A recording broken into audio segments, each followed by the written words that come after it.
È stato un fine settimana da dimenticare per la nostra provincia. Incidenti hanno provocato 2 vittime e 5 feriti gravi in 3 città diverse: Raffadali, Palma di Montechiaro e Favara. Nel primo caso a perdere la vita sabato sera è stato Salvatore Lombardo, un 23enne raffadalese rimasto coinvolto in un incidente stradale al villaggio della Gioventù. Lo scontro sarebbe avvenuto tra una Fiat Punto, sulla quale viaggiava il 23enne insieme ad altri 3 giovani, ed una Ford Fiesta alla cui guida c'era un anziano. Portato in ospedale, Salvatore è stato sottoposto ad una TAC. Il quadro clinico sarebbe poi peggiorato con il suo cuore che ha smesso di battere.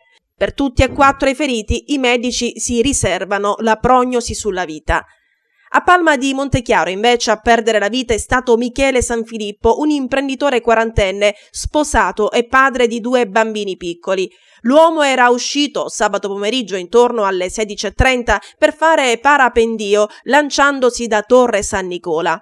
Un'attività che faceva da tantissimi anni. All'imbrunire stranamente non è rientrato ed è subito scattato l'allarme. È stato poi ritrovato la notte intorno alle 3:30 in località Punta Pizzo Falcone, la montagna sovrastante la Torre San Carlo.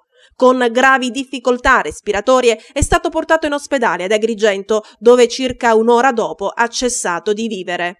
Intanto, ieri sera a Favara, intorno alle 23 nei pressi della Rotonda Itria, a inizio Viale Pietronenni, si è verificato un gravissimo incidente stradale tra 2 moto. Un giovane GD di 17 anni si troverebbe al momento ricoverato in prognosi riservata all'ospedale di Agrigento dopo che qualcuno, forse un altro ragazzo a bordo di un Kawasaki, lo avrebbe investito per poi scappare. Il 17enne si trovava a bordo di uno scarabeo quando è avvenuto il violento impatto. Sul posto si sono portati i sanitari del 118 che hanno trasportato il giovane in ospedale e di carabinieri che hanno avviato le indagini per risalire all'autore del fatto.